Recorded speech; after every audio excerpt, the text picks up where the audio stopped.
Growing up, I felt different. I was 35 and I take a DNA test. When I opened up, Film Our Father mengisahkan tentang seorang dokter kesuburan yang bernama Dr. Donald Klein. Film ini dibuka dan menampilkan suatu kecurigaan terhadap Jacoba Ballard yang merasa berbeda dengan keluarganya. Ia bermata biru dan berambut pirang, sedangkan anggota keluarganya berambut hitam, bermata hitam, serta kulit kuning langsat. Seringkali ia mempertanyakan hal ini kepada ibunya. Tetapi pada suatu hari, ibu Jacoba Ballard menceritakan kisah sebenarnya mengenai asal-usul siapa Jacoba Ballard. Ibunya menjelaskan secara biologis bahwa ia adalah anak kandung mereka. Tetapi, ia didapatkan dari sperma pendonor di Dr. Donald Klein. Penjelasan tersebut tidak dapat diterima sepenuhnya oleh Jacoba Ballard. Setelah mengetahui hal ini, Jacoba Ballard memikirkan tentang saudara yang terikat dengannya, baik itu kakak atau adik.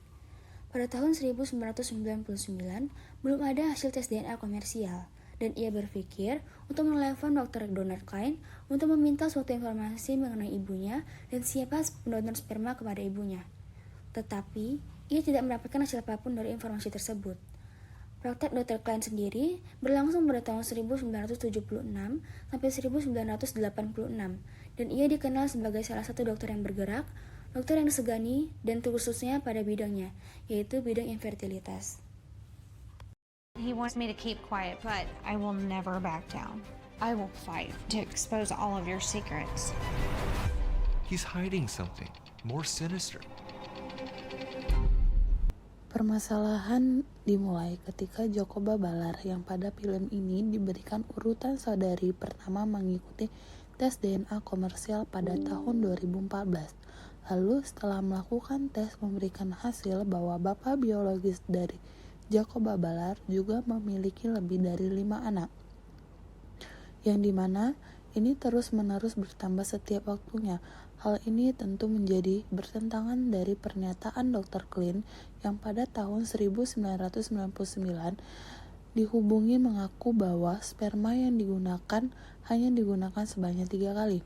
Hal ini tentu menjadi suatu pertanyaan besar bagi Jacoba Ballard yang ingin mengetahui saudara-saudarinya. Untuk memastikan hal tersebut, Jacoba mencoba menghubungi saudara-saudarinya melalui media sosial dan mulai bertanya tentang siapa pendonor sperma mereka. Lalu berkumpullah 5 orang yang mengumpulkan data dan berusaha mencari siapa pendonor sperma sebenarnya. Kecurigaan kepada Dr. Klein mulai menguat ketika mereka melakukan penyelidikan mendalam terhadap keluarga Dr. Klein dan menghasilkan sebuah fakta bahwa semua DNA yang ada pada anak dari donor sama dan tidak adanya data pasti tentang pendonor. Setelah itu, Jacoba berusaha menelpon istri anak dari Dr. Klein dan mereka sepakat untuk membuat pertemuan dengan Dr. Klein. Dalam pertemuan tersebut, Dr. Klein mengaku bahwa memberi pasiennya sperma dari pendonor lebih dari 3 kali. Namun, hal itu tidak memuaskan. Jacoba ingin melakukan tes DNA pada dokter tersebut, namun ia menolak permintaan tersebut dan melakukan intimidasi terhadap Jacoba dan saudara-saudarinya, mulai dari teror hingga melakukan peretasan. Hal tersebut membuat kecurigaan makin memuncak, dan pada puncaknya pemerintahan Indiana, Amerika Serikat melakukan tes DNA kepada Dr. Klein. Hasil tes menunjukkan bahwa 97%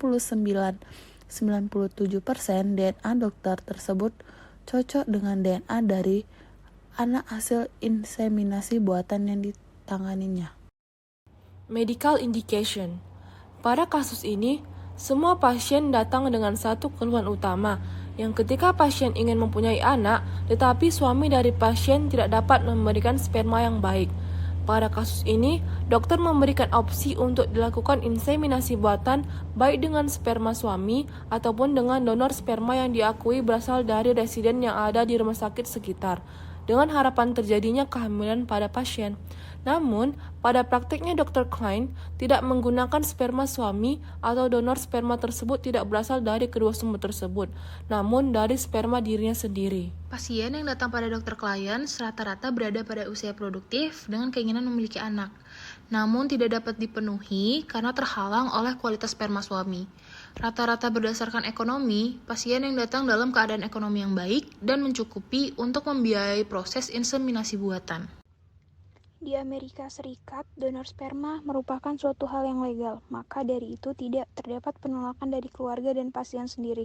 Pada dasarnya, pasien akan hidup normal dan tidak memiliki beban moral terlalu besar jika dilakukan berdasarkan peraturan yang ada. Namun, ketika pasien diberikan sperma yang tidak sesuai dengan persetujuan di awal, maka akan timbul masalah seperti beban moral sang ibu, seperti merasa ditipu hingga diperkosa.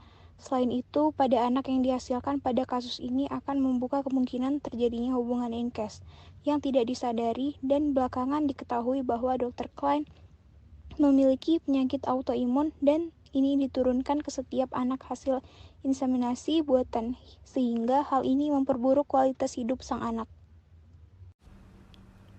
Ketika kebenaran tentang penggunaan sperma ini terkuak, terdapat penolakan dari keluarga dan pasien yang merasa telah ditipu selama ini. Lalu, berdasarkan hukum yang ada di negara tersebut, penggunaan donor sperma hanya boleh dilakukan sebanyak 3 kali, dengan pendonor yang sama untuk menghindari incest yang tidak disadari di kemudian hari. Dan pendonor harus orang yang tidak memiliki penyakit turunan, serta berdasarkan persetujuan pasien penerima donor. Regulasi Indonesia terhadap donor sperma dan inseminasi buatan.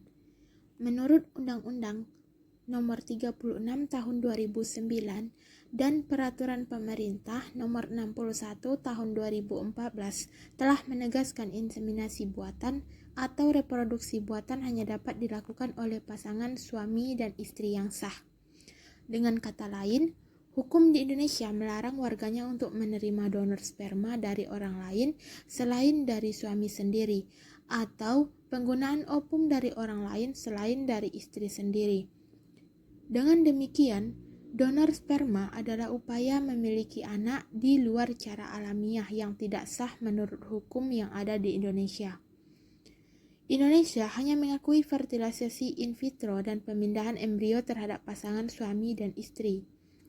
Jika dokter diduga melakukan tindakan tidak sesuai dengan standar operasional prosedur atau malpraktik, sesuai dengan peraturan perundang-undangan yang berlaku, dokter dapat dikenakan pertanggungjawaban secara pidana, perdata, dan juga sanksi disiplin. Dan secara agama, donor sperma haram hukumnya, karena akan menimbulkan berbagai masalah baru di kemudian hari. Akibat dari kejadian tersebut, terdapat beberapa investigasi dan kebijakan yang diambil oleh pemerintah negara bagian Indiana, Amerika Serikat.